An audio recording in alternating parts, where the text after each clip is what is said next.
Хотелось бы поблагодарить команду Arctic Art Forum.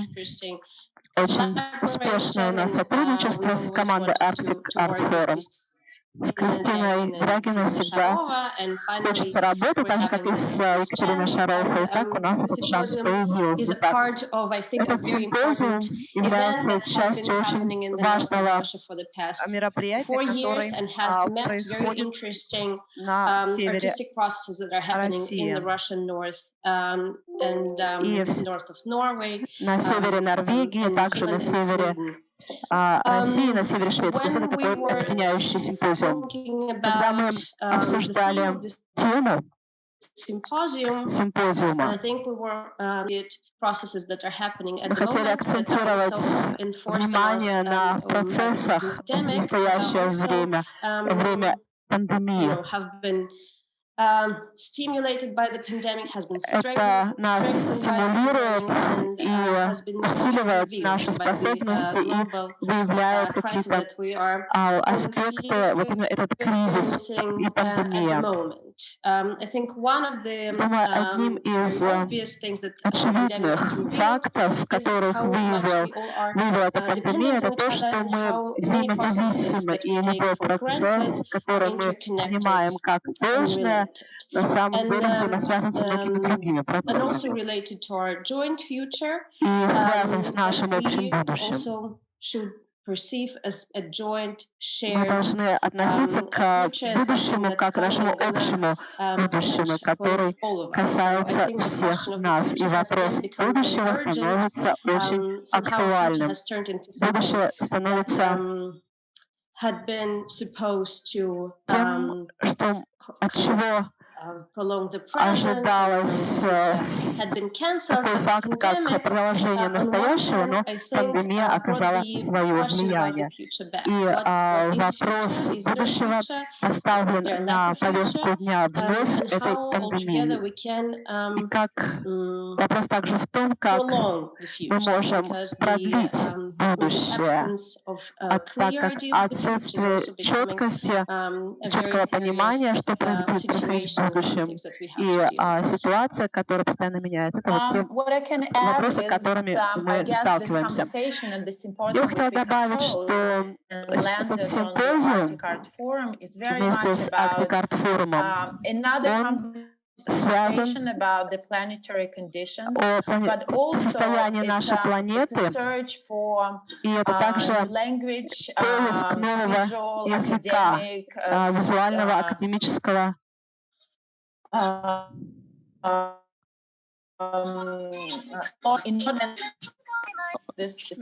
Не слышно. Интернет-соединение неустойчиво, не слышно.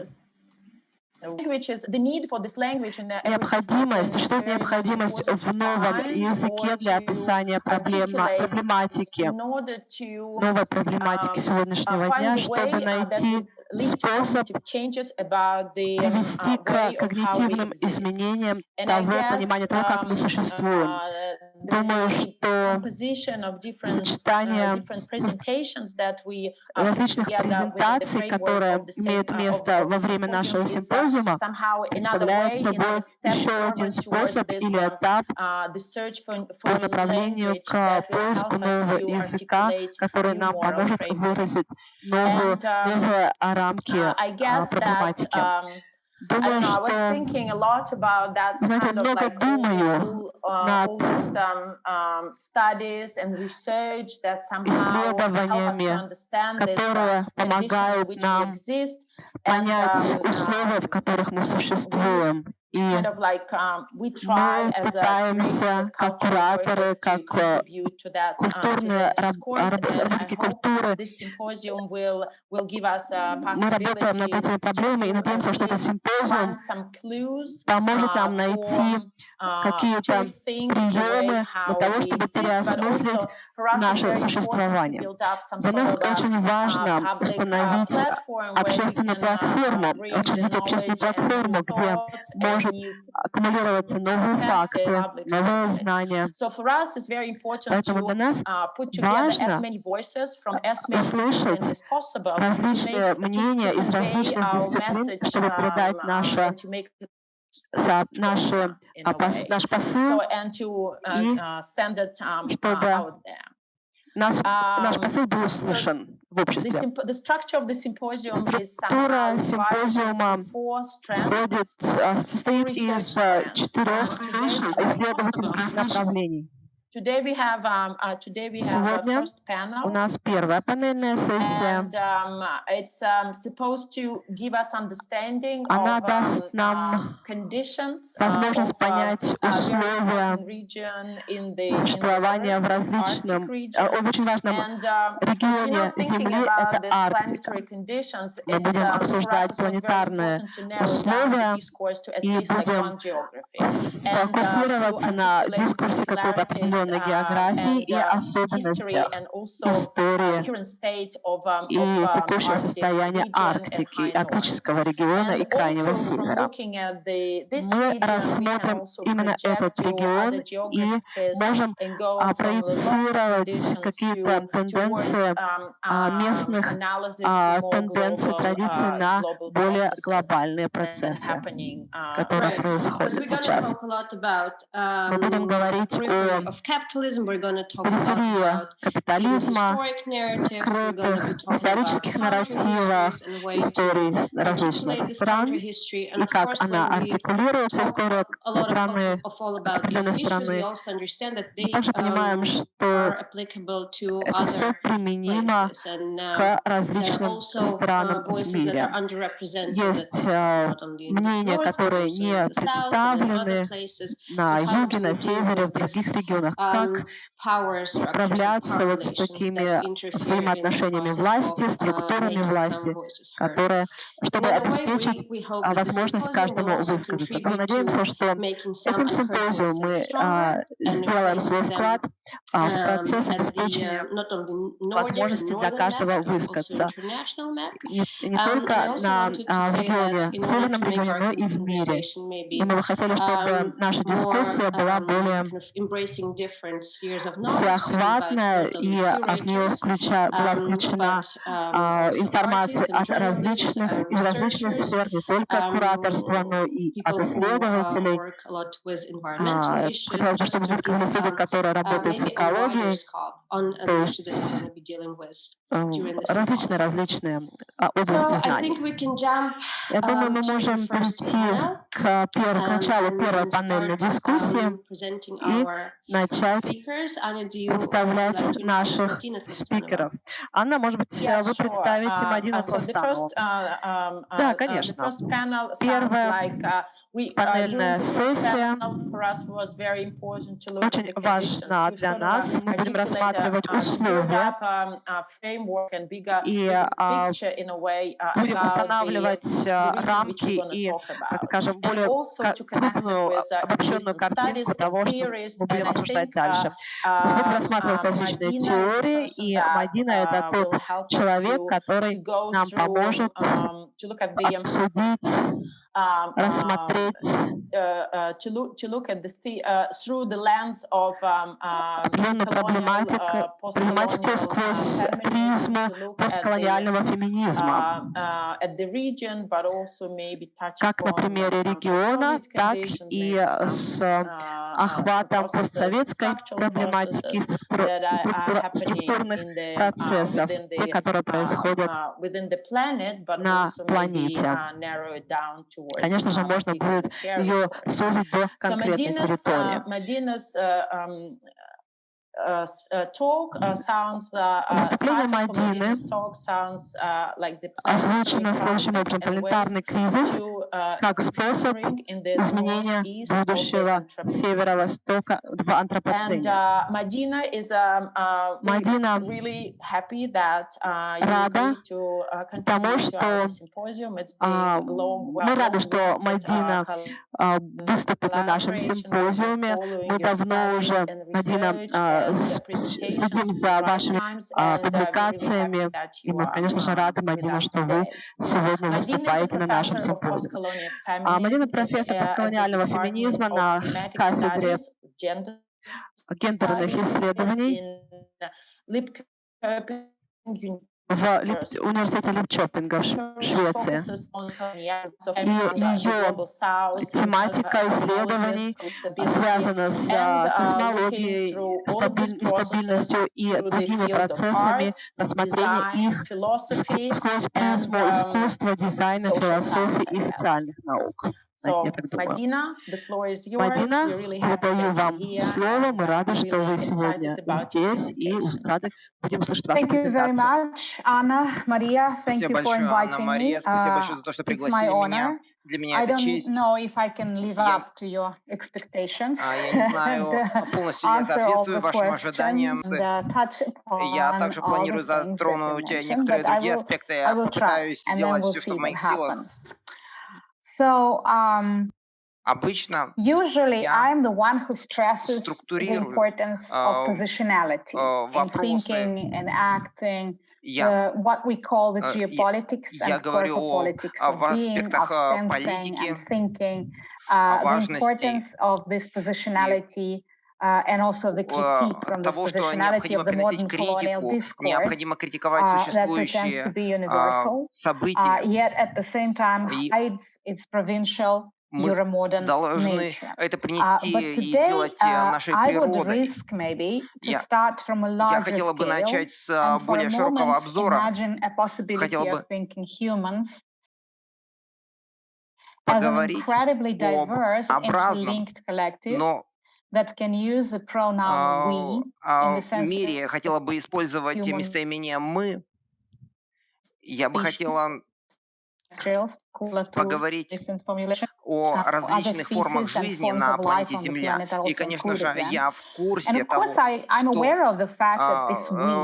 местоимение «мы» — это очень скользкое местоимение. Мы должны говорить о том, что в будущем мы должны разрабатывать новые подходы, нежели продолжать аналитическое осмысление действительности.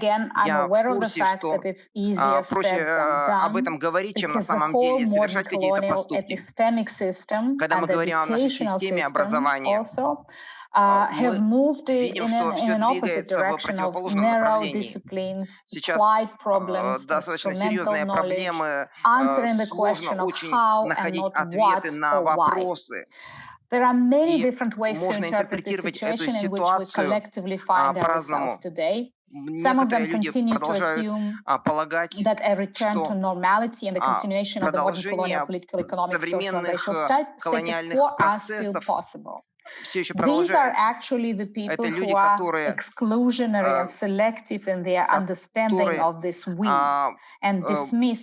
которые не рассматривают большинство населения мира в призме своей действительности. И они не видят такое будущее впереди. Сейчас такая появилась коронафобия. Сейчас у нас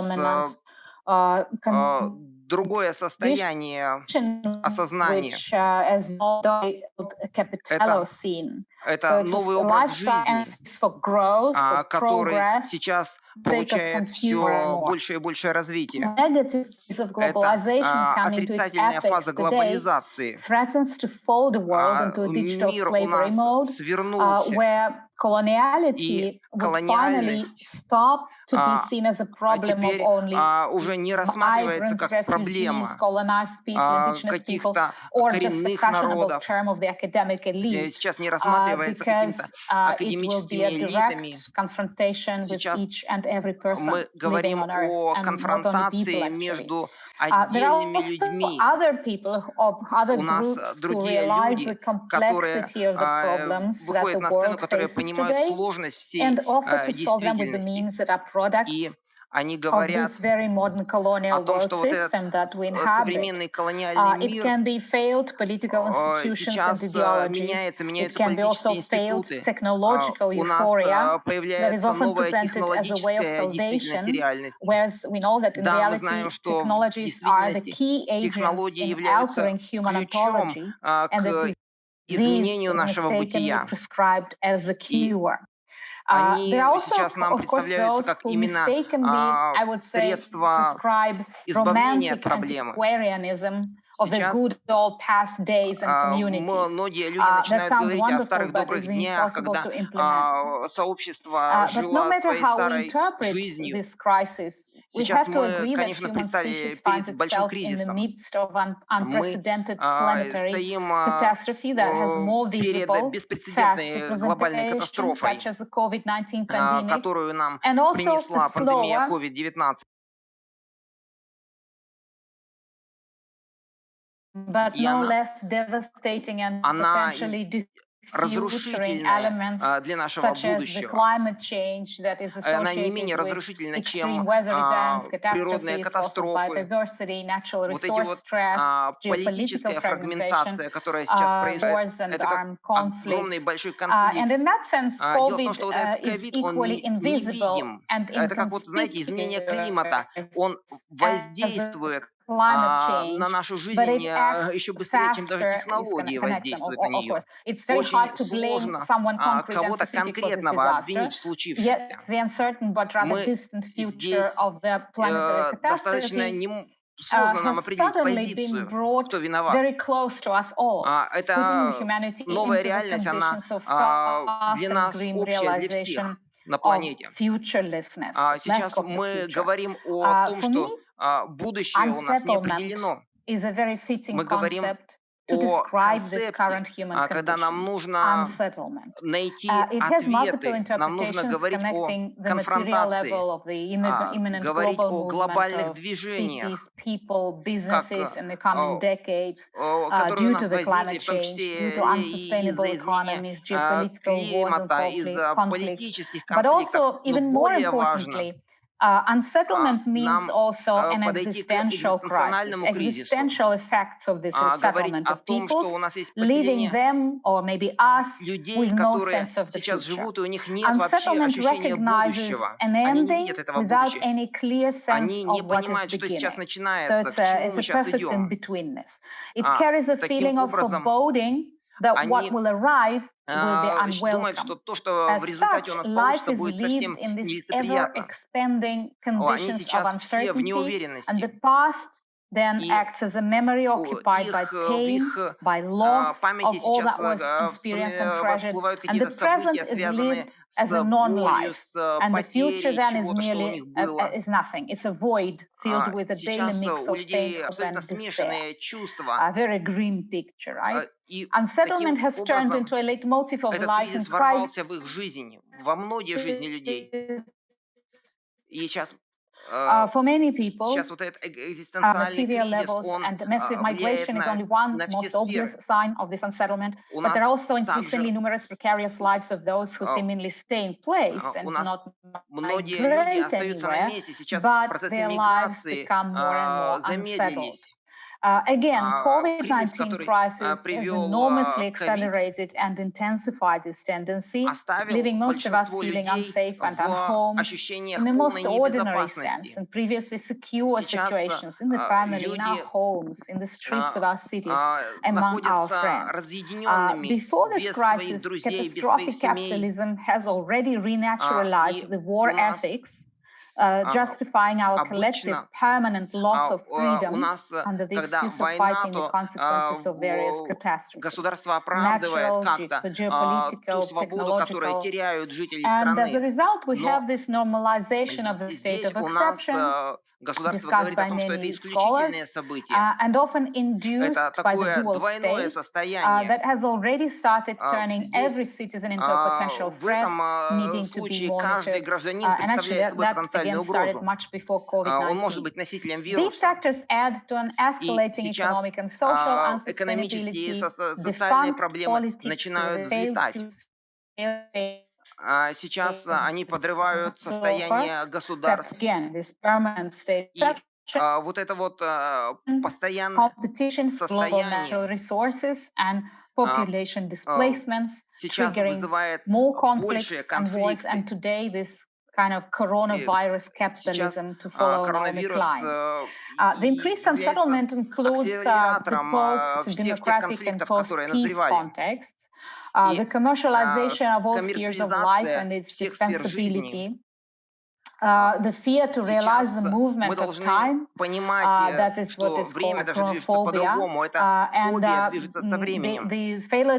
fear to realize the finiteness, the fragility of the kind of existence we build for ourselves and other species.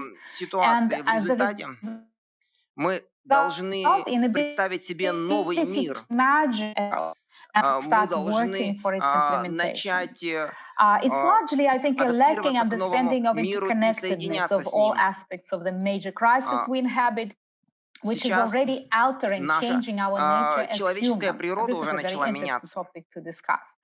It's a fitful grasping of isolated elements of being by our inept relational kind of cognition thing, without being able to relate them dynamically and pluriversally, as we say in decolonial in decolonial terms, pluriversality terms and maintaining coexistence and correlation of interacting and intersecting positions with equal rights to existence.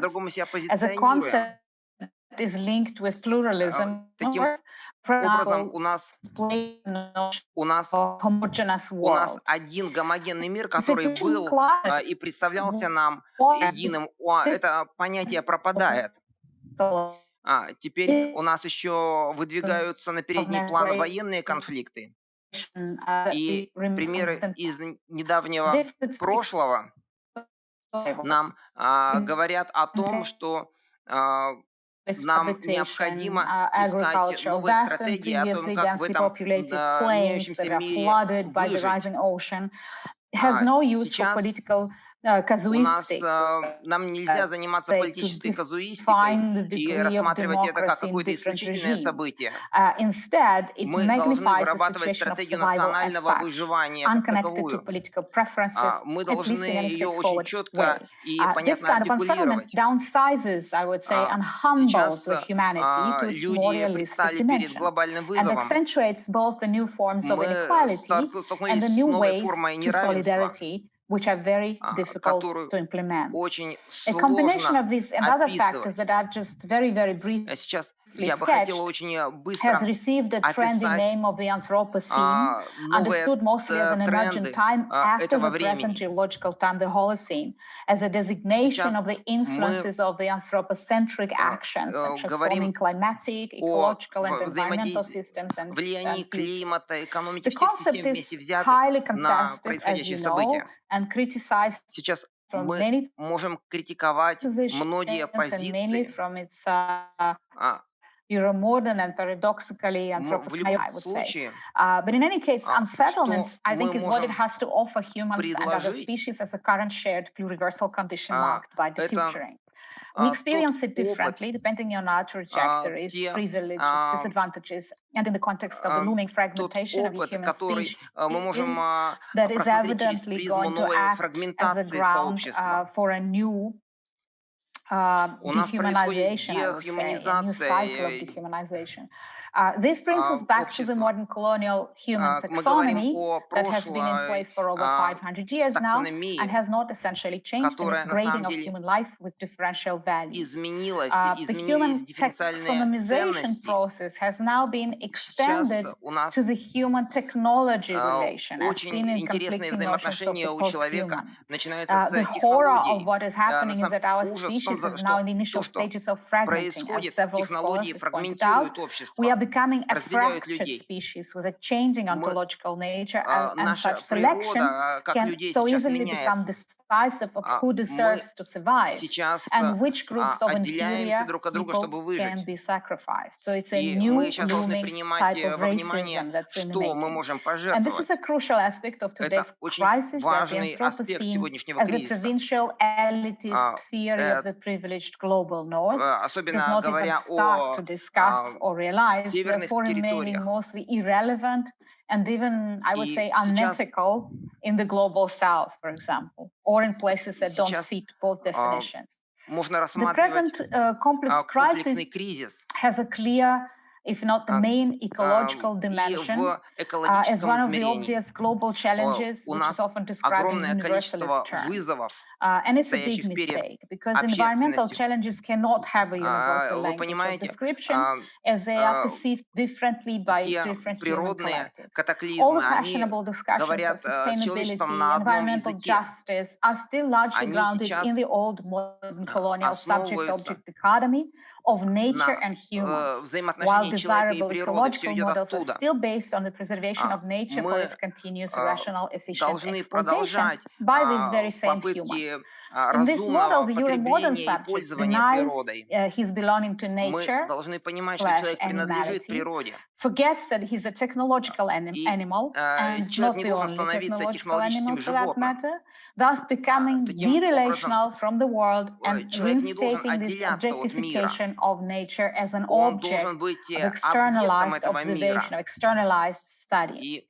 Today's ecological crisis, it seems, is a result of precisely this modern epistemic deficiency that is grounded in ontological alterity, in taking ourselves out of the world and occupying this very strange delocalized vantage point in looking at the world and cognizing the world in this ontologically ruptured way.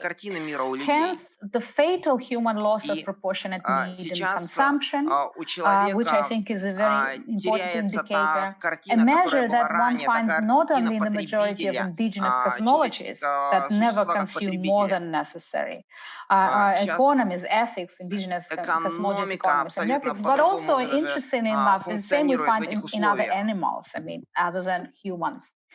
So it looks like as long as we keep the concept of nature as the other of humans, of culture or civilization, anthropocentrism will still continue to reign, even if in paradoxical forms of criticizing itself, as we see now. Even asking science to help, Western philosophy is unable to get out of this dead end. A decolonial approach is different. It could cancel the dichotomy of nature and culture as such and shift to a complex relationality and process-based view of our entanglements with the planet, with other lives, with inanimate matter. And in this sense, what is needed is a major rethinking of naturalized and massively imposed concepts and ways of, let's say, making sense of the world. Finally, if we look beyond the dichotomies of the global north and global south and pay attention to more complex and multi-layered situations of the poor north, for instance, of inter-imperial intersections and entanglements, where unsettlement has long been normalized and even turned into a starting point for refuturing, we can try to get out of this binary black and white thinking that still persists in critical theory, including its environmental aspects. This shift would allow transcending academic thinking and go in the direction of agency and bottom-up activism, social, political, and artistic. It can generate transversal relational solidarity beyond the bankrupt institutions and power structures and focus on other ways of resistance, re-existence, and networks of resources for launching new communities of change, which could help us start creating a political imagination as a way to refuturing. This is still, of course, a very subjunctive modality of a new political imagination and agency. This does not mean that we need to try to restore the human-sized and human-centered world. Rather, I think it means that we should try to use our human abilities, including critical thinking and technologies, as well as relational practices grounded in realization of our unity with the world, for advancing the sense of responsibility and effort to save the life on and cooperate. Мы должны сотрудничать, нежели же конкурировать друг с другом, для того, чтобы выжить в этих условиях. Мы должны перестать смотреть друг на друга как на жертв этой пандемии. Мы должны стать мы должны переосмыслить нашу жизнь, придать ей новый, найти для нее новое значение в этом меняющемся мире. And also as initiators of deep coalitions, and this is Maria Lugones's term, decolonial говорю feminist И очень важно здесь вспомнить Марию Лагонес, ее теорию по этому вопросу. Очень медленное интернет-соединение. То есть мы работаем по... То есть существует баланс в том, чтобы переосмыслить национальные антологии и современные онтологические проблемы тотального устройства. Мы говорим о том, что очень важно продумать, перейти от бездумного потребления к чему-то другому. Нам нужно быть коллективом, а не индивидуалистом. Нам нужно менять визуальность, вид представления проблематики мира. Новое политическое мышление должно быть также представлено для лучшего будущего. Это сообщество изменения, которые основаны на этом хаосе, будут основаны на положительном онтологическом дизайне. И люди должны быть скромными, должны учиться тому, как сделать этот мир, разрушенный мир, снова стать общим целым и его, так скажем, величить. Спасибо. Мадина, спасибо большое. Это было комплексное описание реальности. Вы смогли представить картинку в планетарном масштабе. И это хорошее начало для нашего симпозиума. И теперь перейти к деталям, к частным характеристикам сквозь призму местной культуры, местных традиций и знаний. Думаю, что сейчас будет интересно перейти к следующей презентации, автором которой является Анна Соловьева, и она представит то, каким образом местные культуры выживают на Крайнем Севере, в Арктике. В ее презентации мы углубимся в частные особенности региона. И далее, в дальнейшей дискуссии, после презентации Анны Соловьевой, мы объединим впечатления от обеих презентаций и попросим Настю прокомментировать обе ваши презентации. Маша, вы хотели бы представить Анну? Я бы хотела добавить, что благодарна Мадине, это как манифест, ваша презентация как манифест. Позже я задам пару вопросов и предлагаю всем задавать вопросы.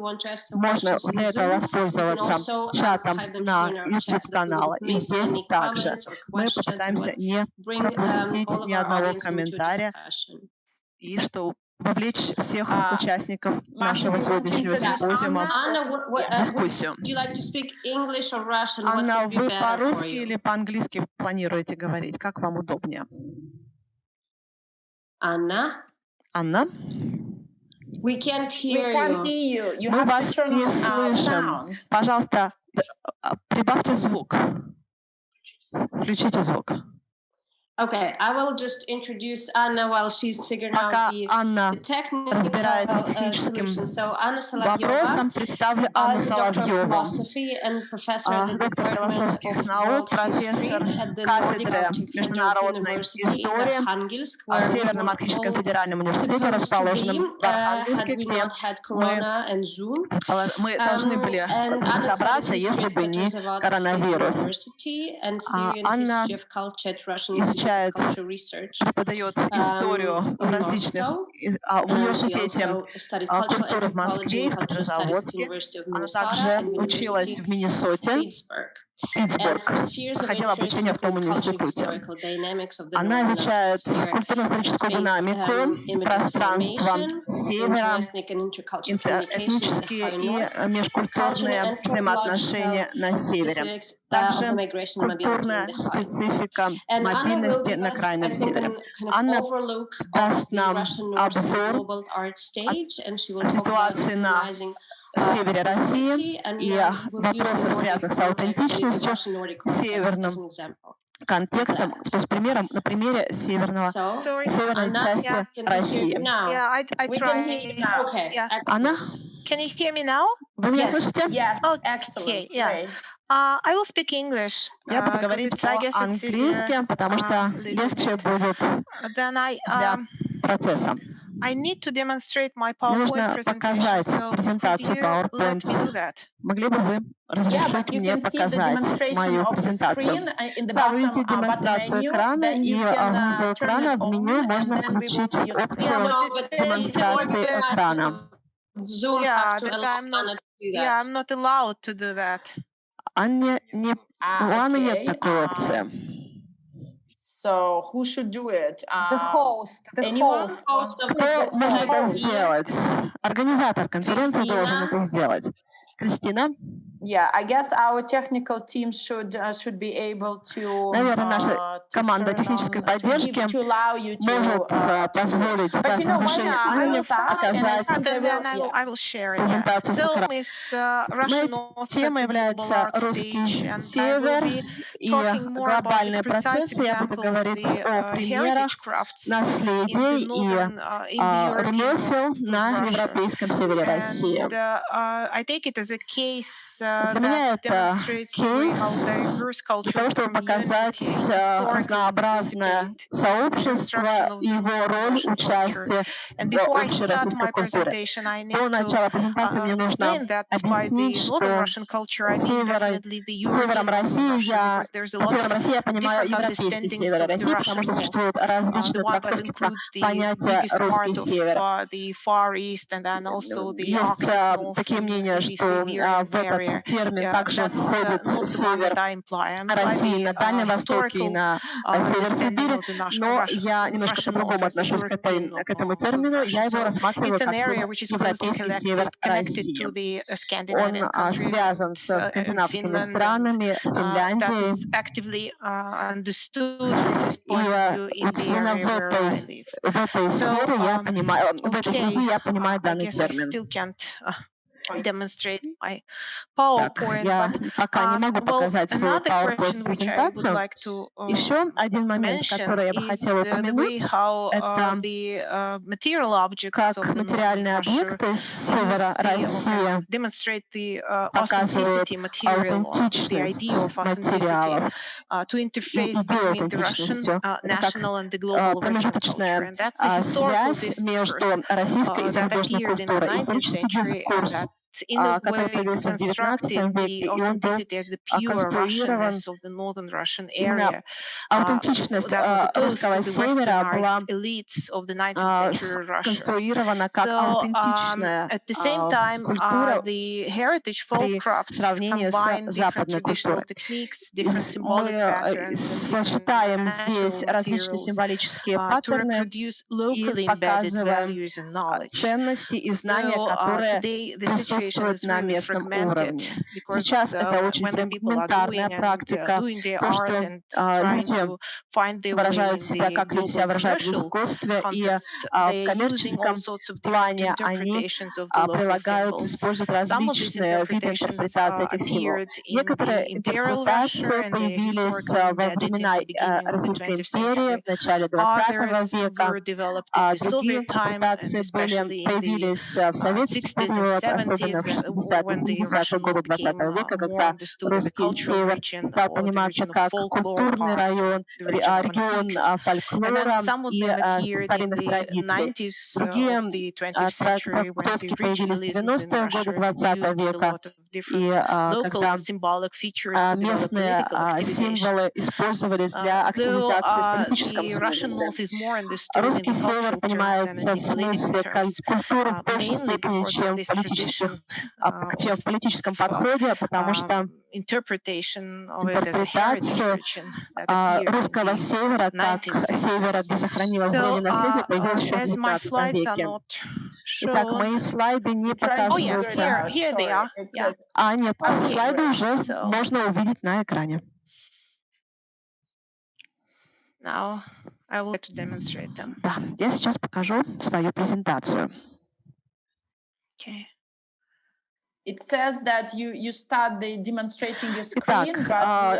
мы видим, что вы запустили демонстрацию экрана, но мы не видим пока ваших слайдов. Я надеюсь, что они сейчас появятся.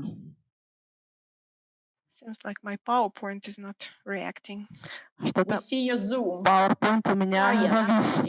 Теперь вижу. Итак, сейчас открою свою презентацию. Прошу прощения за задержку.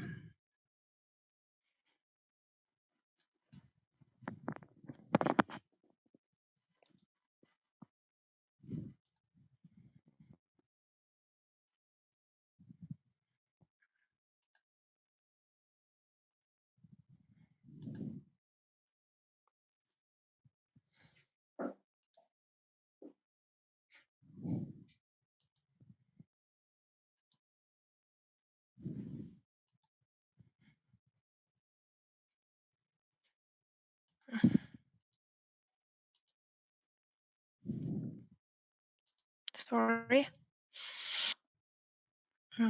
Is it working? Yeah, it's Открылась working, but I hope презентация, да.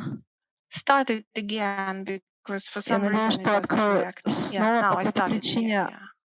Программа зависла и не реагирует на мои команды, но я попробую начать снова. Открыть ее снова.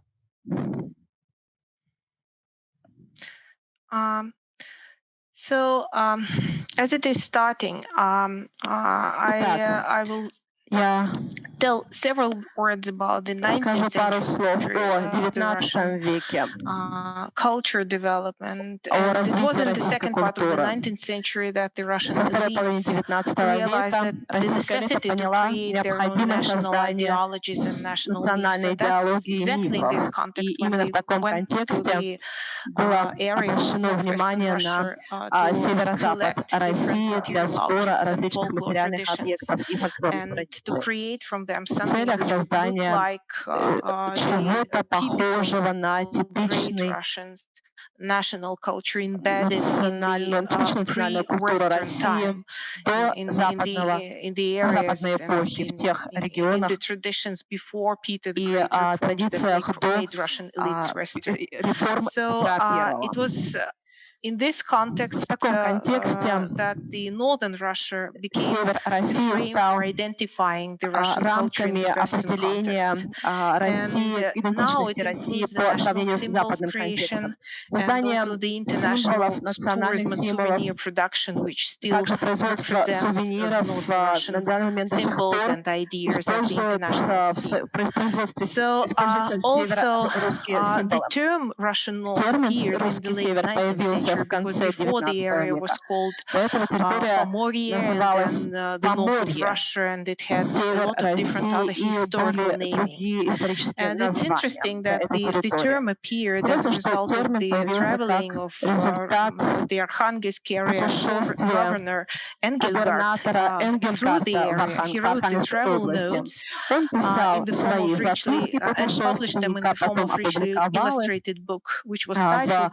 The Russian North. So as a result, this area became, first of all, understood from the point of view of traveling notes and some kind of exotic province, which is good to visit for both for the Russian elites and for tourists from abroad.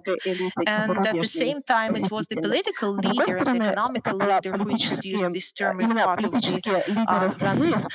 kind of PR project for his province. Also, there were several other processes in the late 19th century Russia that showed that kind of constructed the authenticity of the Russian North as an authentic and archaic region. So now presentation is here, and I guess I can моя презентация открылась. Надеюсь, я сейчас ее покажу.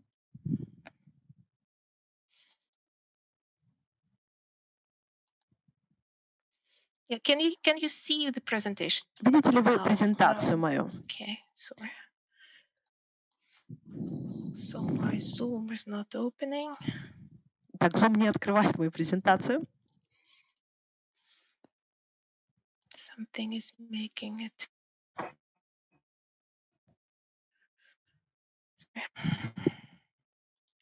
Well, anyway, I hope it goes okay in a while. Yeah. So the romantic quest for the lost national traditions of the intellectuals constructed the northern Russia authenticity that emphasized first of all its modern roots and then the harmonious lifestyles of the local people in balance with this nature and history. And the history was taken as a model from the ancient Russia pictures and the ancient Russian architecture and religious traditions. Истории и культуры и традиций. I can't see even you here. И архитектура. Okay.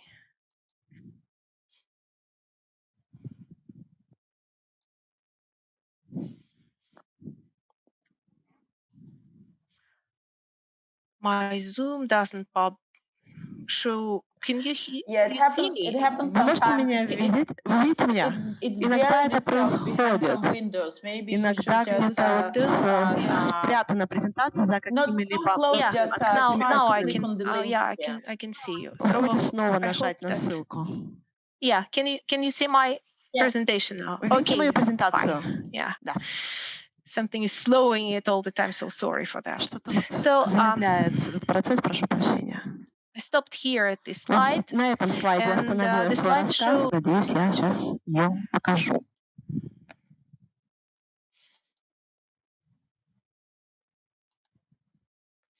Yeah, can you see the presentation? Видите ли вы презентацию мою? Okay, sorry. So my Zoom is not opening. Так, Zoom не открывает мою презентацию.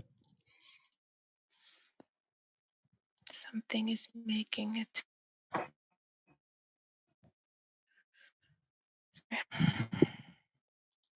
Well, anyway, I hope it goes okay in a while.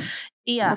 So the romantic quest for the lost national traditions of the intellectuals constructed the northern Russia authenticity that emphasized first of all its modern roots and then the harmonious lifestyles of the local people in balance with this nature and history. And the history was taken as a model from the ancient Russia pictures and the ancient Russian architecture and religious traditions. Истории и культуры и традиций. I can't see even you here. И архитектура. Okay.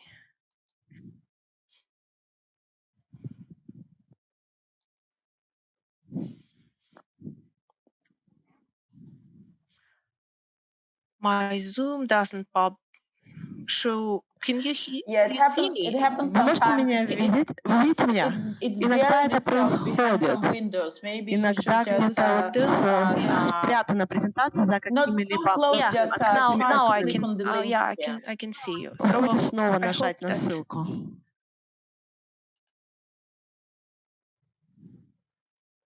Yeah, can you see my presentation now? Вы видите мою презентацию? Yeah. Да. Something is slowing it all the time, so sorry for that. Что-то замедляет этот процесс, прошу прощения. I stopped here at this slide. На этом слайде остановила свой рассказ. На слайде показаны картинки, которые были нарисованы в XIX веке. Известные художники Билибин, Верещагин путешествовали на север, и они представляли север на всероссийском уровне. И презентация севера может быть иллюстрирована через цитату Дмитрия Лихачева «История Русского Севера», где он устанавливает, показывает идею важности Русского Севера для истории России. Как античный, на самом деле, истинно российский регион.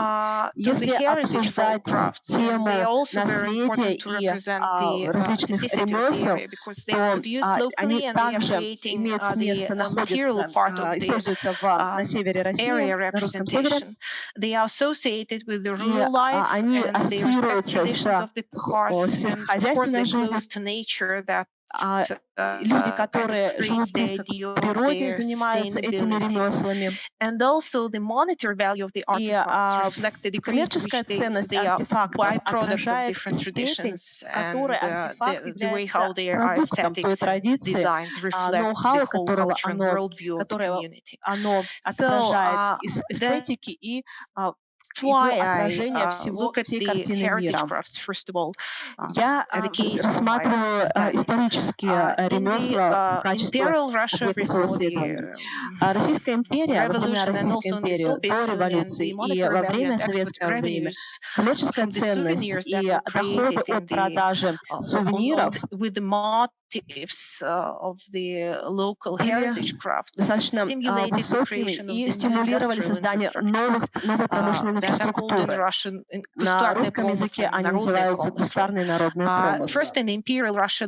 Во времена Российской империи их создавали Мамонтов и другие известные промышленники. Эти аутентичные ремесла создавались в сотрудничестве с профессиональными дизайнерами и местными ремесленниками. Вместе они изобрели вновь местные северо-русские ремесла в качестве гибридной формы национальных сувениров, которые изготавливались прежде всего для зарубежной общественности. Современный культурный рынок также эксплуатирует или вовлекает в продажу экзотику местных сувениров и местных ремесел. Поэтому до сих пор коммерчески выгодно производить сувениры. И я хотела бы показать результаты работы фабрики Беломорского, которая была создана в Архангельске в 1967 году. Ее сотрудники разработали различные символы и техники и материалы, и они на промышленном уровне воспроизводили те объекты, которые типично изготавливались местными ремесленниками.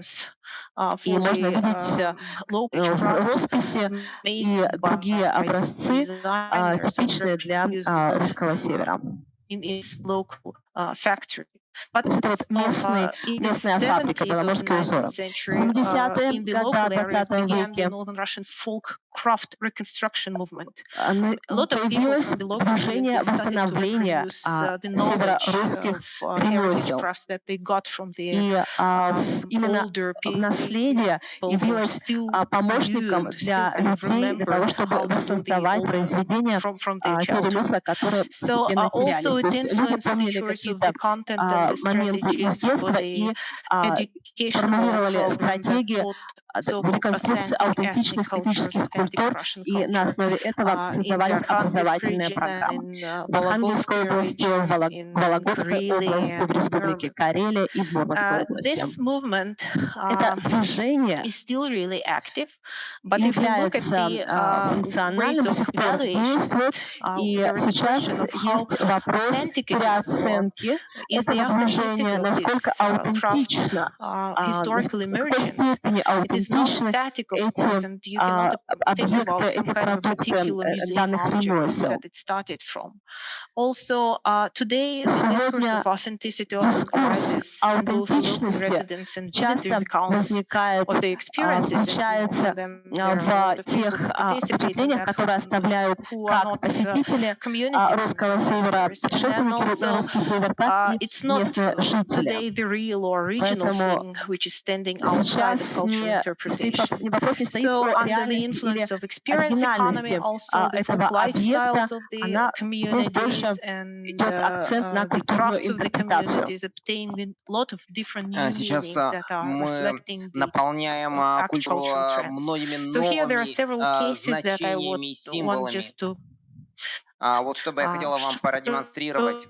В 2018 году the Indian created the photo session in a Kharkiv region, and the main idea was to show all the different Russian-style objects on the background of the heritage landscape in one of the villages in the Russian north. But the production of this photo session made a very deep была получена очень интересная реакция от местного населения, которое показало, where they show that they are not so strangely looking and they are not so exotic as Vocatelia showed to them. The case is quite interesting because it demonstrates that the stylistic experience and also the representation of the style of the Russian North can be the story which is actively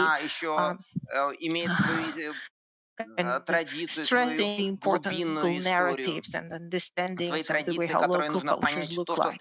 Also, if we present it in museums, in the galleries, and the processes that create them between the authors and the audiences, and also the local communities use their craftsmanship today as the creative expression of their identity stories, the way how they can share their dreams about the future and cherish their heritage landscapes.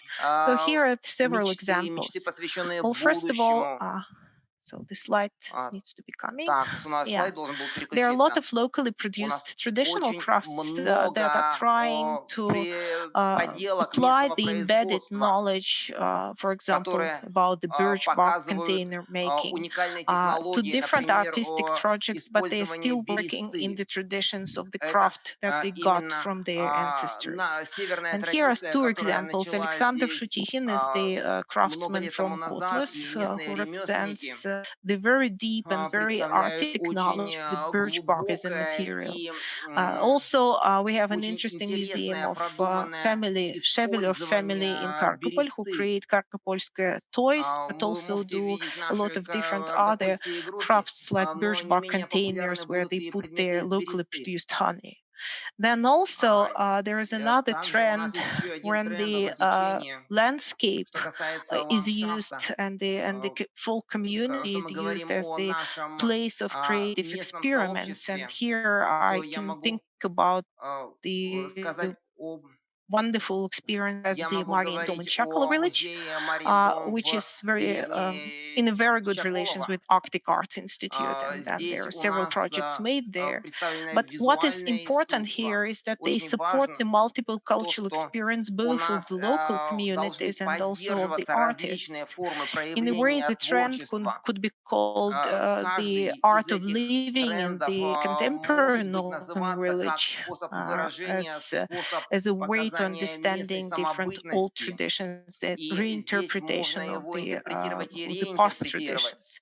So also the pictures show first the Paratabaska project, which was curated by Ekaterina Sharova, where the artists tried to understand the local traditions from the point of view of their artistic imagination and also studying the deep roots of the ornaments and the landscapes, but also the local communities reflected on it. And then also the Chakala Museum opening was quite an interesting project, and the picture crafts that are produced like heritage crafts in a way. And I put here a question because old technologies and raw materials are becoming, through the art of designers, part of the luxury culture that is consumed for the elites and intellectual elites. There is a question of how much heritage is in it, and how it could be applied to the democratic and sustainable art of the local communities who, for the most part, cannot afford having these objects. But anyway, this minimalist object that are created using the images of the traditional crafts, addressing some elitarian segment of fragile in a way because they are dependent on the general trends, the artistic stage. And also some of these products are interesting to as a concept that are showing how the Northern Russian heritage could be developed to the modern storytelling, or how the traditional everyday used objects of the past can be created as a pure aesthetic meditation instruments for the contemporary elites and for the artistic surroundings. Then, so here there are two objects which I would like to show you. And first of all, this is quite well-known Sohar brand by Dmitry Milovanov, who uses the traditions of wood techniques and wood reproduction of the Russian North to create his objects. And then also the objects of Dmitry Belyaev that are called komors, and then they're now shown at the competition between the Russian designers that is held in the Museum of Decorative Art in Moscow. Also, there is another thing which happens in this fragmented context of reinterpretation of traditions when the ethnic ornament is taken away from the traditional objects and is added to some kind of new materials to create traditional and authentic appearance. So usually it's done with the local souvenirs. But what is interesting is that the local souvenirs are used by the communities to tell their own identity stories, and that they know a lot about the local ornaments when they buy or represent these souvenirs on the artistic stage. So here there are several pictures that I'd like to show to you with the recreation of the Northern Russian folk painting motifs. Folk painting of the Northern Green is one of the richest heritage traditions that we had in the past, that developed in the late 17th, 18th century, and are widely and very deeply represented in different museums today. But we can see how they're used for the souvenir production when the favorite motifs of the folklore paintings like birds and then different flowers are decorating the new objects. Like there is a series of dolls made by Elena Pantina and Anastasiya Piskunova that are called birds, and they're shown at different art shows with the artistic dolls. And then also there are a lot of souvenirs that are representing the wood painting at the new materials. And then also there are several other souvenir production stories that are represented at the local stage. One of the famous brands is the Bronsky brand, and Mikhail Bronsky is one of the artists who does the painting at all sorts of different new materials like fabrics and paper. He produces also local tea packaged in the paper that is handmade, that is decorated with a handmade painting.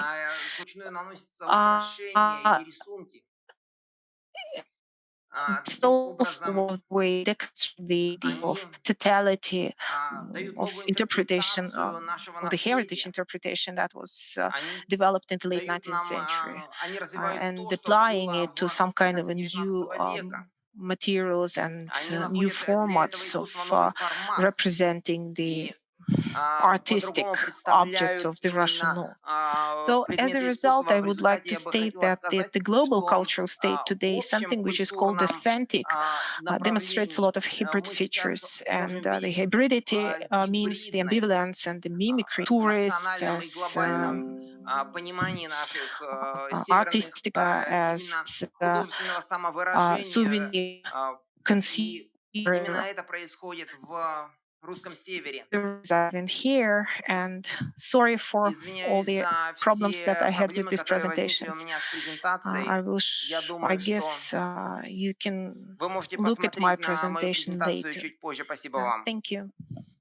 Okay. Anna, thank you so much. Анна, благодарим вас за презентацию.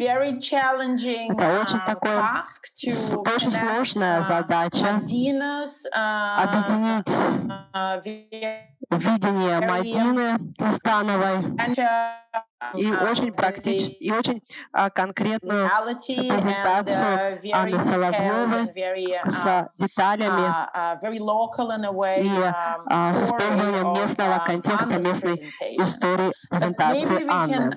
Возможно, мы можем попросить Анастасию Вепреву прокомментировать, потому что Анастасия родом из Архангельска, живет сейчас Анастасия в Санкт-Петербурге, является художником, мировым художником, и поэтому вопрос к Анастасии: что вы думаете по поводу подхода Анны к объяснению местной коренной культуры, местных коренных знаний, культуры, что стоит за этим? Анна попыталась представить, что стоит за этими терминами в своей презентации. Настя, что вы думаете по этому поводу? Okay, so it's a hard question. Очень сложный вопрос для меня. Я попытаюсь представить ключевые моменты. Это важно. Как и художник, я могу сказать о мире искусства. Это часть глобалистических глобализации. Пример, который характеризует и другие процессы в мире. Если вы северный художник и хотите стать известным, вам следует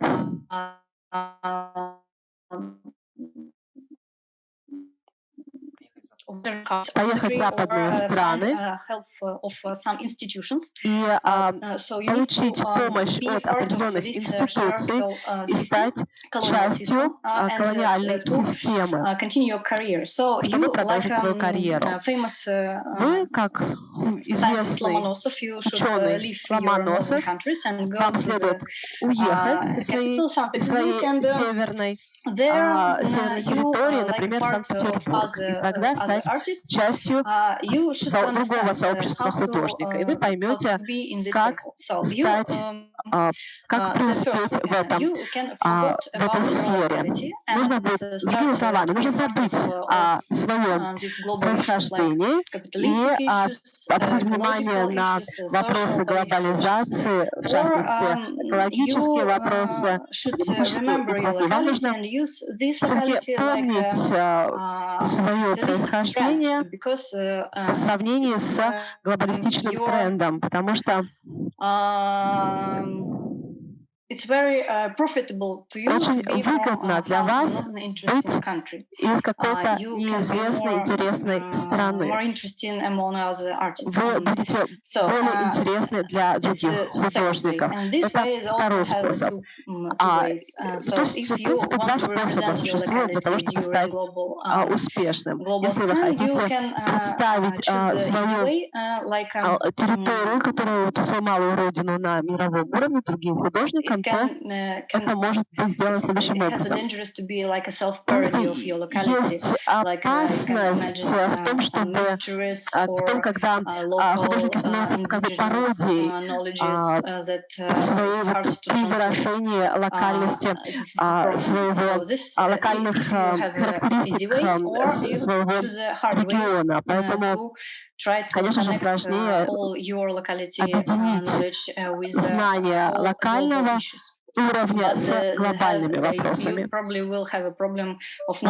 Возможно, столкнуться с проблемой, которая переводом. Здесь нужно упомянуть самоколонизацию и вопросы поступления в московские институты. Ну и третий вопрос — это логистика. Это вопрос того, у кого есть право выступления каждый раз. Если использовать западные знания или местные знания, то что есть местное знание? Сложно разобраться в том, что есть местное знание, когда мы обсуждаем коренные народы. Например, легко представить, как выглядят коренные народы. У нас есть картинка их, Но слушать их гораздо сложнее, чем просто представить, как они выглядят. Важно говорить снова и основываясь на их знаниях. Пропадает звук.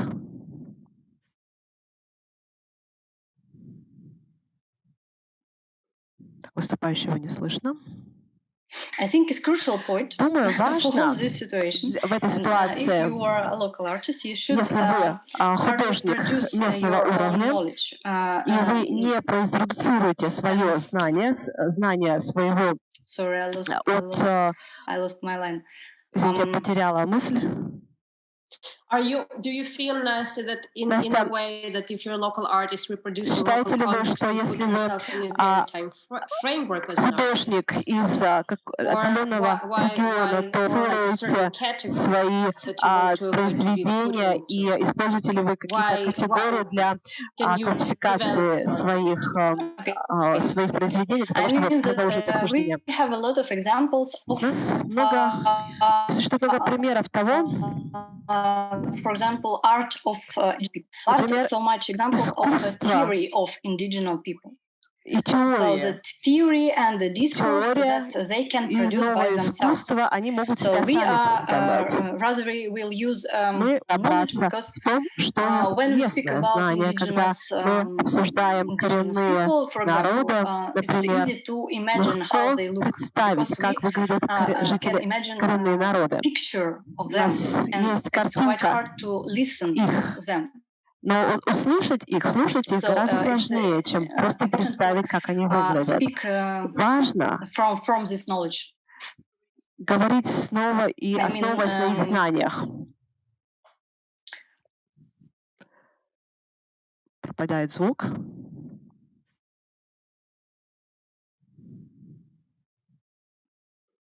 Выступающего не слышно. Думаю, важно в этой ситуации, если вы художник местного уровня, и вы не продуцируете свое знание своего Извините, я потеряла мысль. Do you feel, Настя, that in a way that if you're a local artist reproducing local context, you put yourself in a very time framework as an artist? Художник из отдаленного региона, то строите свои произведения и используете ли вы какие-то категории для классификации своих произведений, для того, чтобы продолжить обсуждение? У нас много примеров того, for example, art of art is so much examples of a theory of indigenous people. So the theory and the discourse that they can produce by themselves. So we rather will use so the theory and the discourse that they can produce by themselves. So we rather will use будем пользоваться теоретическими выкладками, которые нам дает западная наука. А также не могу даже представить какие-то академические знания, которые можно получить от коренных народов. В общем, если говорить о деколонизации или колонизации, то мы можем процитировать те самые фамилии, которые упоминались до этого. Но, наверное, с нашей стороны должен быть поиск знаний, получение знаний от местных людей. В истории идей, концепций существует много примеров и интересных кейсов исследователей, которые работают и работали в маленьких сообществах среди коренных народов, местных народов и в этом веке, и в прошлом веке. И работая мелодия здесь будет очень уместным. Иногда даже не просто перевести, потому что очень сложное там подразделение на субъекты и объекты исследований. But then there is, as Anastasiya sort of mentioned that in an indirect way, there is always a problem. Like if you are writing in an indigenous language, or you're writing using the terms that only indigenous people can understand, then of course you are bound to talk for very few people, right? So your audience will be very narrow in that sense. And so it's always a choice. So what do you do about it? Are you loyal to your indigenous community or your village or whatever, and so you continue to do it for them, or it's more important for you maybe to make your ideas known to the world? And to what extent are you ready to sacrifice your authenticity, whatever we understand that? I'm also very skeptical about authenticity. Of course, there is no purity in culture, as we know. But then, yeah, I think it's a dilemma that all artists confront, at least the indigenous ones that I deal with a lot, and I write about them. And yeah, very often they ask this question. They would call and say, you know, my work will be, I mean, some European museum offered me to buy my work. What should I do? So it's like a fight. I want to be in the European Museum, of course. But on the other hand, I don't want my art to be orientalized and to put there some exotic object, right? So what do? What is the answer for you? I don't know. Is it the answer to Nastya? Because actually, in addition to what Madina said, this question, I want to add also a question from the chat about one audience. She's also asking about maybe actually Anna and Nastya can also come up with some answers. She's Angelica Dolinina. She's saying that art and the building up a successful brand, it's two different things. And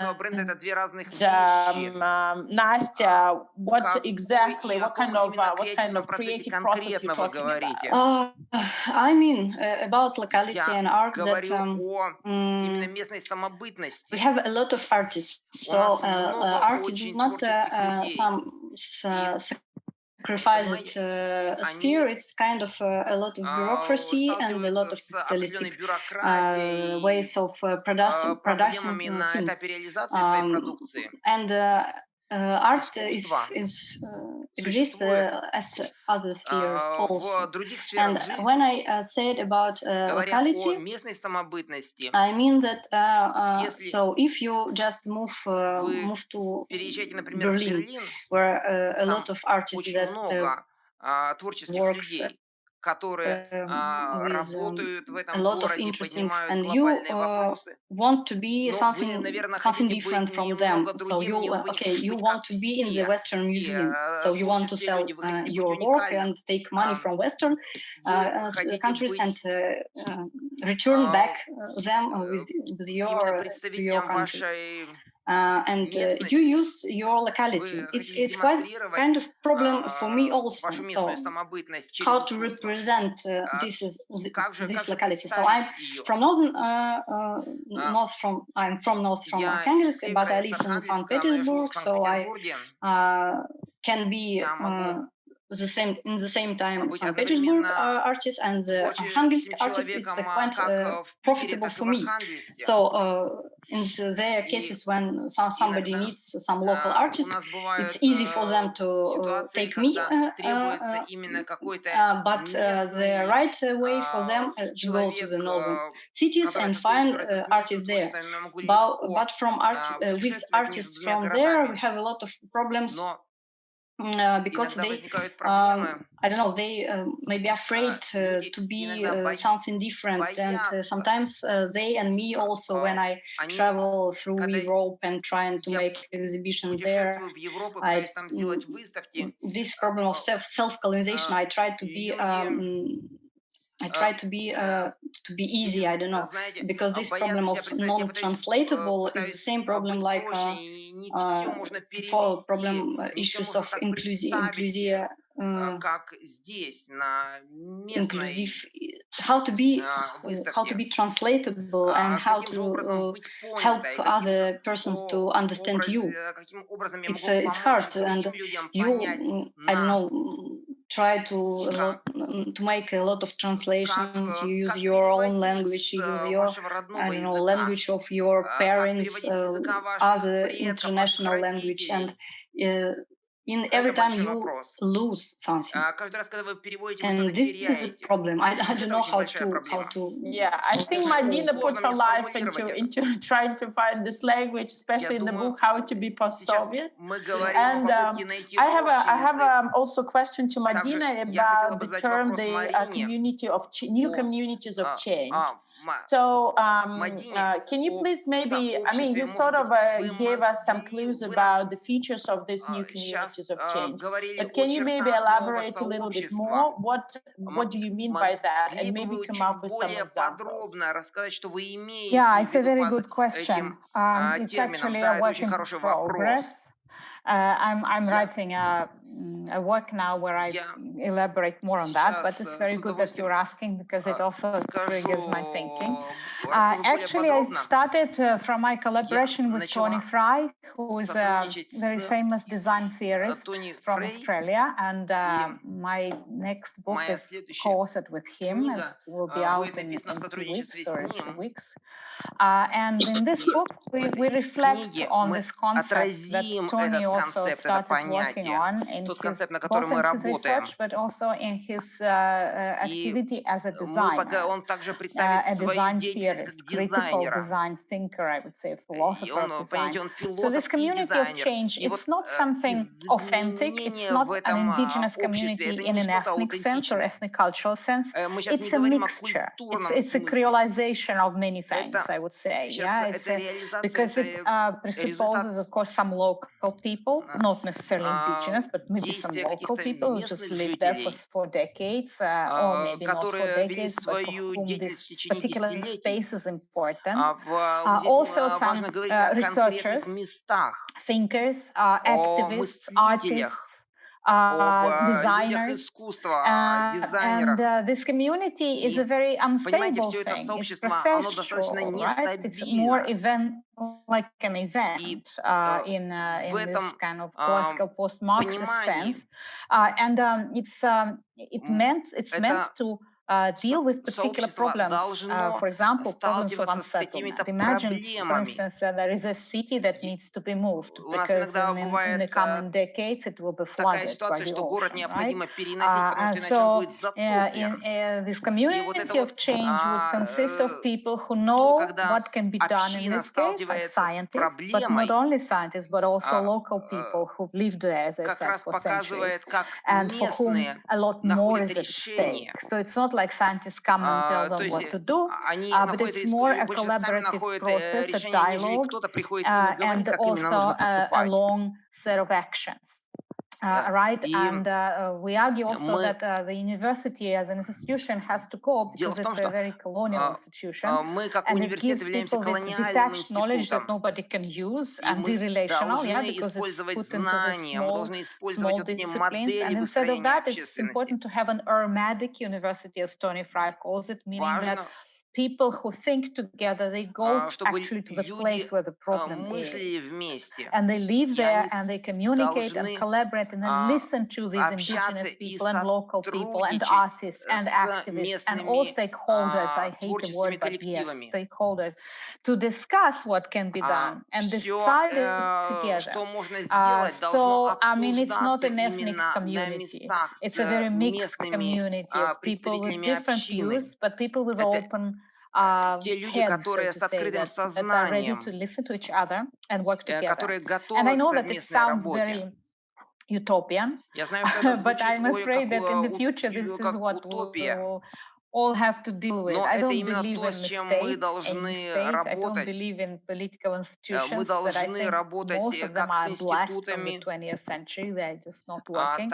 And probably this will be the future, that these communities will be surviving on their own, as communities and rebuilding something and redesigning what was designed badly, let's say, like extractivist sites and all of these horrible things that we're left with. You know it very well because именно нужно работать с тем неприятным наследием, нехорошим наследием, которое осталось у нас из прошлого. Мы должны найти новый путь к современности. Мы должны искать баланс, способы выживания. Здесь мы говорим не только о человеческих жизнях, мы говорим о других жизнях тоже. Это именно то, как я вижу будущее. Это моя философия. I also wanted to address one moment in what Madina said in continuation what you have just elaborated on community. Я бы хотела сейчас развить эту тему. Ой, хороший But вопрос. when we were talking about solidarity, говорили о солидарности, and how is it possible to enhance solidarity как можно эту at the backdrop of this growing inequality, something that you also mentioned in your presentation, because now we see that inequality is growing, and we also see that this idea of unsettlement and futurelessness exists for some people, and for some people their life hasn't changed that much. You know, they are very certain about their future being fine because they feel protected, they feel privileged, they feel very white about themselves. So in that condition, when we see how rapidly we polarize, how the process of solidarity that is very much needed, how can we stimulate it? So communities of change spoken one way, are there other mechanisms for that? Well, community of change is more like an ideal product of what we're talking about, but we have to do something in order to reach that result, right? Well, for me, maybe the most difficult step here for all of us, because we are still living inside modernity, and it's very hard to get out of it, because it's not possible in this world to survive without it. But at the same time, I think we can start with smaller steps inside these institutions like museums and universities and communities and local communities also, like thinking otherwise, thinking together and questioning and destabilizing and infiltrating modernity from inside, from within, let's say, with these little islands of decoloniality. For instance, refusing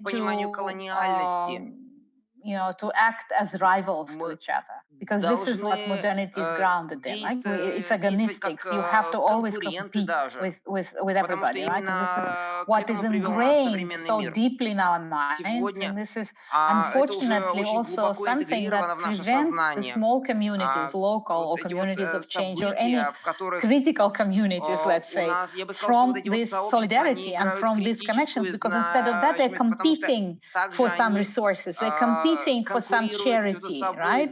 And that's why I even use the term like a victimhood rivalry, like who was more victim, and who has more rights to get something, which groups. And this is very unhealthy, because it still is in the same logic. Like there is modernity that you cannot question, the modern colonial capitalist logic, and then we all come and ask for some little inclusion or whatever. No, I don't want to be included. I want to dismantle the whole system and build a different one. Rather than, I don't want to be included as an exotic other in this system.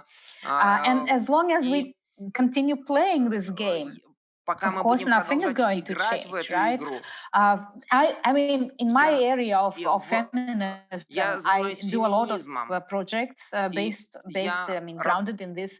For example, I said, why do we have to listen always to Western white feminists who will tell us what is meant by feminism? For example, we have socialist and post-socialist women, and also feminists and gender studies people there, right? And activists, which is very important. And we have, for example, the third world, the global south today. And both of these groups, they have to communicate through the West. They have to have the sanction of the Western feminist, in this case, knowledge. And so the suggestion, let's not do it. We're not interested in what the West tells us. We can communicate directly and see what we have to say to each other. And the book that will be published soon, actually, we did it with two other co-editors. we decided to not only have monologues chapters, but also have conversations and interviews and dialogues. And it's very interesting to read a dialogue not of Western feminism and some feminism from the global South, but rather of a feminist from, for example, sub-Saharan Africa and the feminists from former Yugoslavia. You know, they have more things, interesting things to say to each other, rather than always having to deal with the Western appreciation, Western kind of concepts, Western ways of looking at the gender problematic or issues. And I think it's true about art as well. Of course, we know that art market is a very rigid thing.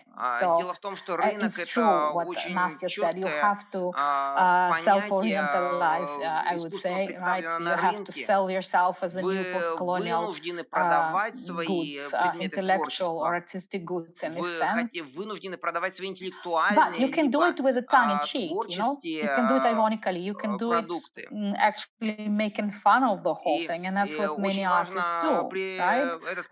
And writers, like post-colonial writers. Yeah, they know that something is always lost in translation. But as Salman Rushdie said 35 years ago, something is also gained in translation. And that is an interesting, what is gained? You know, these transcultural things that actually they are born as a result of this, translations or lack of translation. And I think that as somebody who is constantly negotiating this local and global, you have advantages that no Western artists have. You have a border optic, you know, you can look from different angles on what you're doing. And this is a privilege, actually. And I think that you have to kind of realize it and start working with it more in a creative way. And I think this is what we can do. Yeah, we should do. I also think, thanks for giving us kind of taught us to be always, to having always tongue in cheek. You know, we've kind of grew between layers when we had to sort of pretend and use specific language for a specific situation. So even though sometimes we're maybe sad about this past, it also has taught us lots of tricks that are very applicable to contemporary situations. I see that Katya would like to join the conversation, and Katya has a question.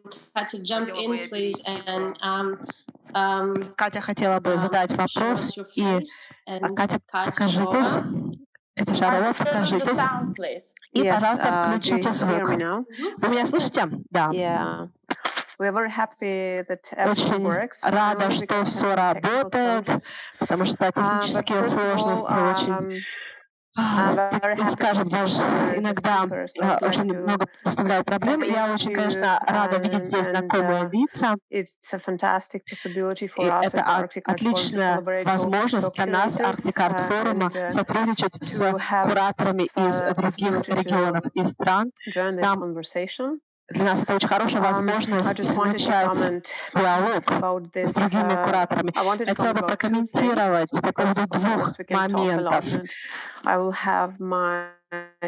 Я бы презентацию чуть позже. Завтра.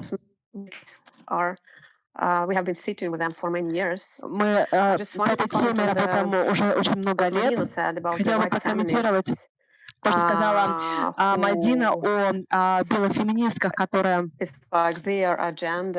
иногда настаивают на своей повестке и настаивают на том, чтобы это было принято всеми другими феминистками. Из моей практики, я делала определиться тем, что я сделала свой выбор, я возвратилась в родной город и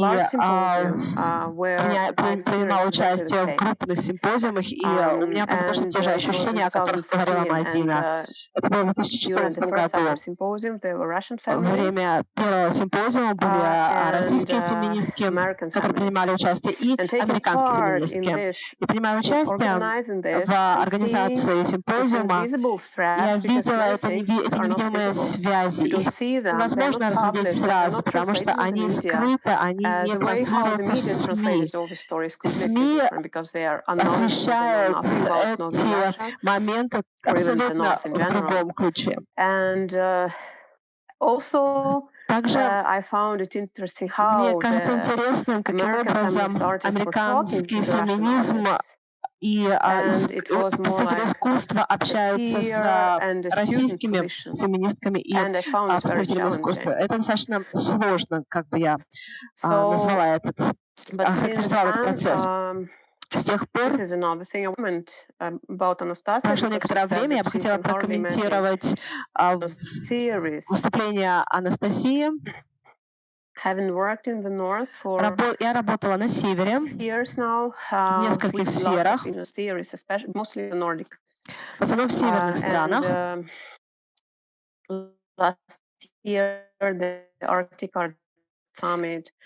И я принимала участие в организации саммита Арктик-Арт, панельной дискуссии, где принимали участие представители такого народа, как саамы, и они делились опытом создания своего искусства. И обсуждалась тема экспорта такого искусства и представления на Венецианской биеннале самского искусства. Мы говорим о том, что это абсолютно другой контекст. Меня однажды пригласили в качестве советника по одному из проектов по представлению самского искусства на международной биеннале. И я столкнулась с определенными сложностями. И я задавала вопрос, кто есть наши современные художники и представители искусства от коренных народов. У нас нет теории, у нас нет инфраструктуры для их поддержки. А вот панельная дискуссия сегодняшняя как раз дает нам возможность озвучить эти проблемы. И завтра я продолжу высказывание по этой теме, но вот спасибо за свои комментарии. Мне нравится, мне все нравится после того, как все технически было разрешено. У меня есть вопрос, сложный вопрос, но он для меня важен. Он прямо связан с идеей взаимозависимости. Взаимозависимость в связи с экологическими и политическими вопросами повестки дня. Вы люди гибридной идентичности, если это можно так назвать. Здесь вы понимаете постсоветский контекст, западный контекст. И, как сказала Мадина, в западных странах существует повестка спасения природы для будущих поколений.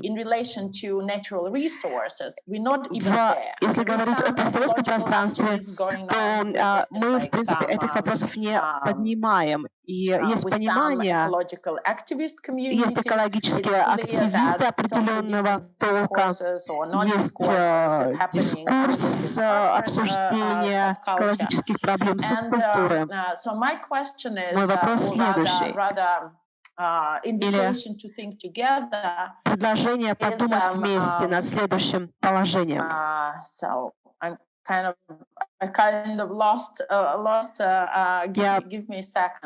Сейчас, секундочку, я потеряла мысль.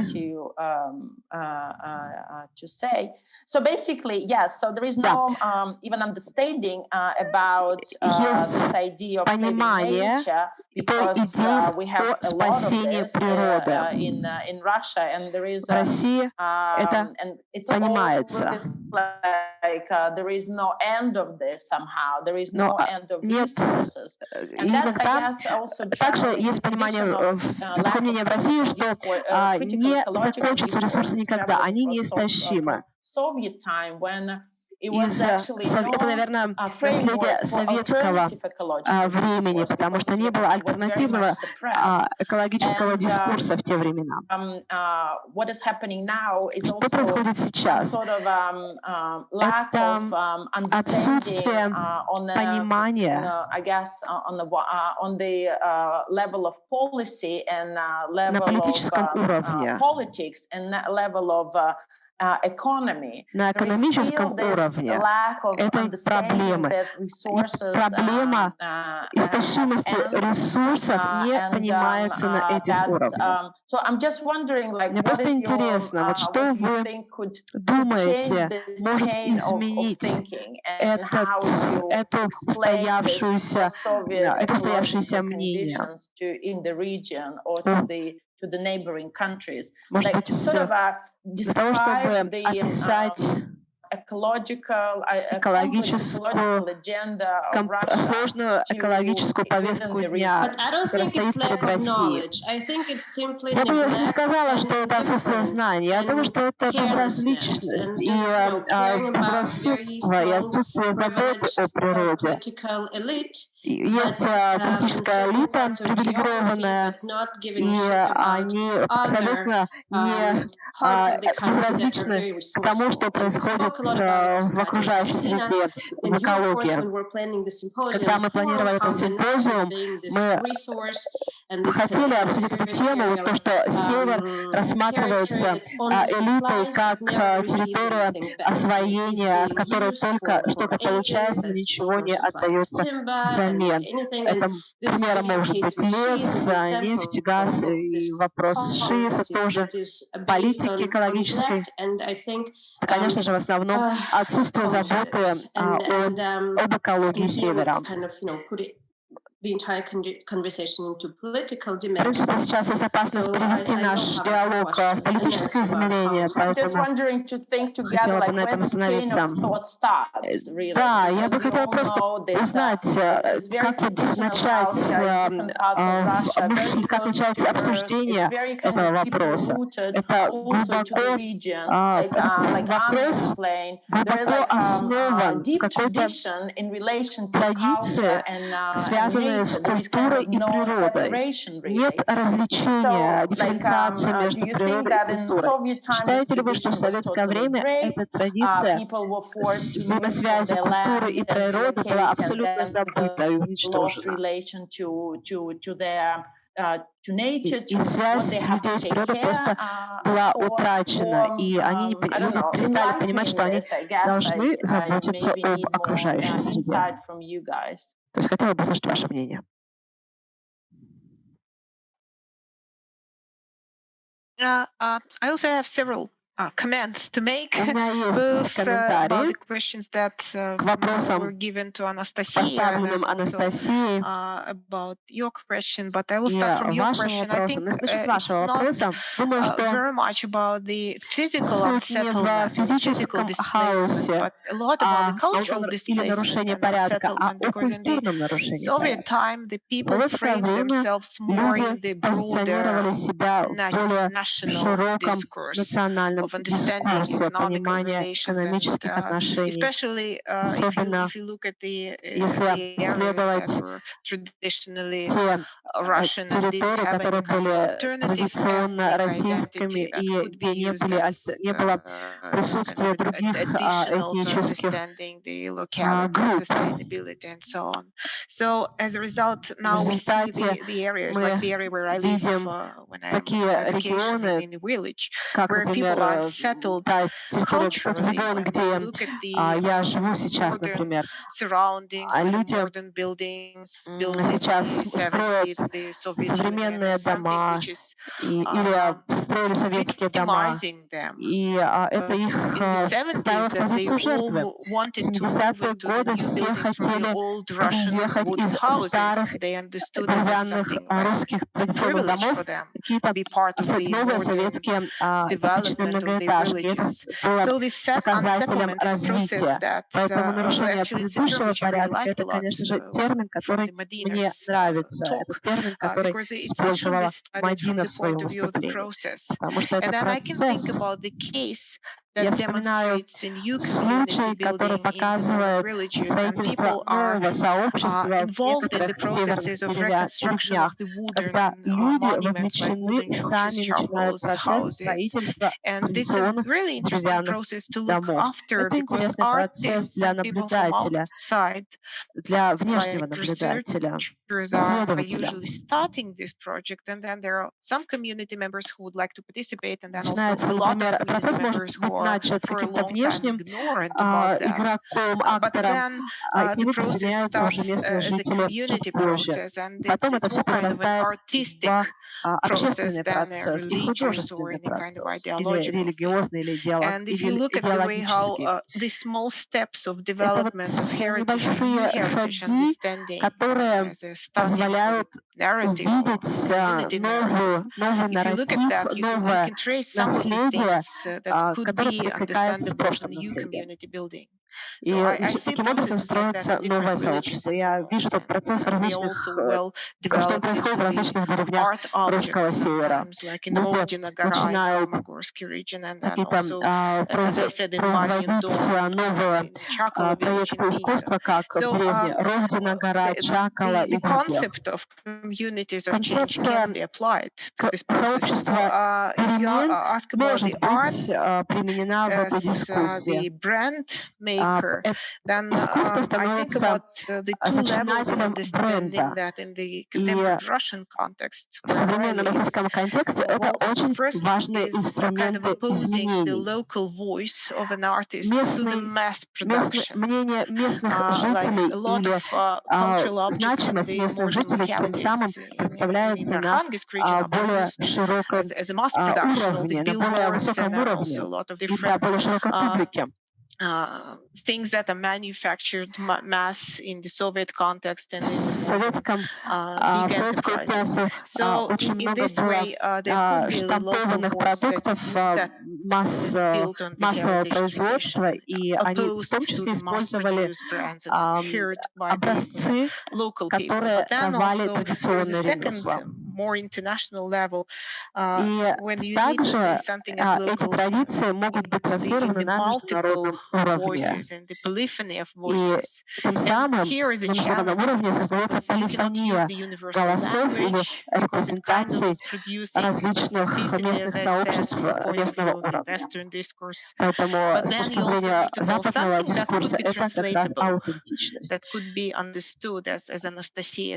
Как сказала Анастасия, вот вопрос встает с этим о том, насколько можно перевести, транслировать местную аутентичность на международном уровне. Можно, я считаю, что можно просто сказать что-то новое, привнести что-то новое в международную традицию. Если вы,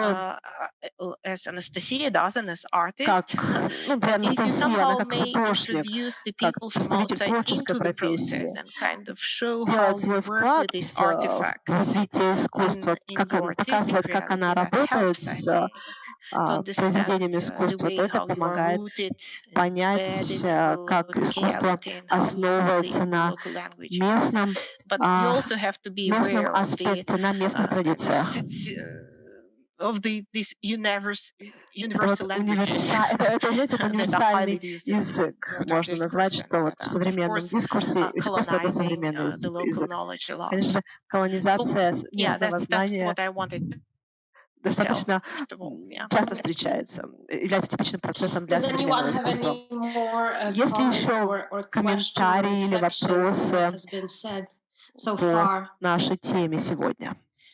Yeah, well, the reason why I was asking this question, I was just, по следующей причине.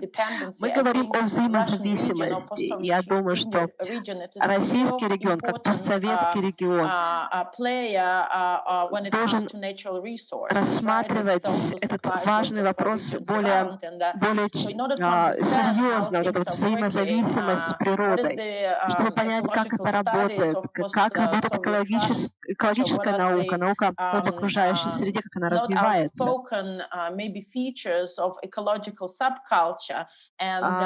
Нам важно понять черты экологических субкультур на постсоветском пространстве в процессе их понимания, не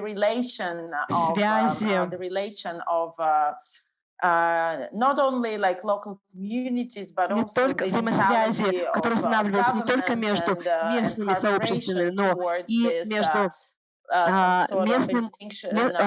сообществом местного уровня и федеральным правительством. И каким образом эти комплексные процессы проходят, и нам нужно их также рассматривать и снова к ним возвращаться во время нашего симпозиума. Надеюсь, что мы сформировали новый аспект подхода к знаниям для нашей аудитории сегодня. И можно будет еще раз послушать запись нашего симпозиума. Может быть, какое-то заключение от кого-либо? Мадина, Анна, Настя. Мадина, Анна, Настя, может быть, какие-то заключительные ремарки от вас? Знаете, меня вдохновили презентации Мадины о сообществах перемен.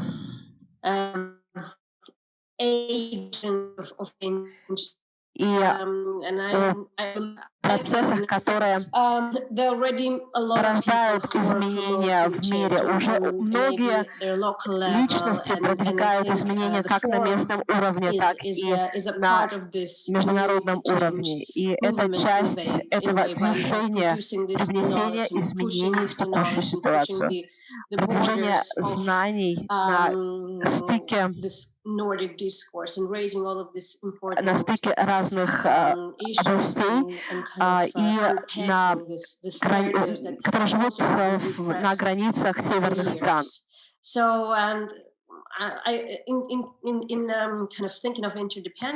Думая о взаимосвязях, хочу подчеркнуть, что нам важно учиться друг от друга, обмениваться опытом, не отказываться, а задавать вопросы к предлагаемому нам западному подходу, к западному мышлению или видению, потому что мы все равно находимся во взаимосвязи и можем смотреть на мир сквозь разные призмы знаний, и деколонизация должна быть практиковаться регулярно для того, чтобы стимулировать рост сообщества перемен в большей степени. Думаю, что в этом году мы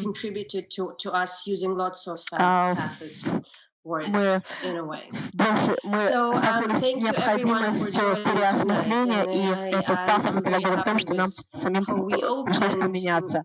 Поэтому я считаю, что мы, несмотря на технические моменты, мы открыли наш симпозиум. Завтра мы продолжим и будем говорить о политических аспектах арктической идентичности. Будем обсуждать экологические проблемы и другие вопросы. Да, завтра будем говорить об прогнозировании будущего, об изменении понятий границ, дисциплинарных исследований. А во второй половине панельной дискуссии мы будем говорить будем обсуждать историю предыдущего этапа, говорить о нарративе экологическо-исторического характера. Будем обсуждать экологические катастрофы в прошлом, каким образом можно учиться на экологических катастрофах прошлого, и как это может нам помочь переосмыслить наши действия в будущем. Пожалуйста, жду вас завтра, и хочу также передать аудитории, которые слушают нас на различных YouTube-каналах, то, что мы говорим вам не до свидания, а увидимся завтра. Спасибо, до свидания.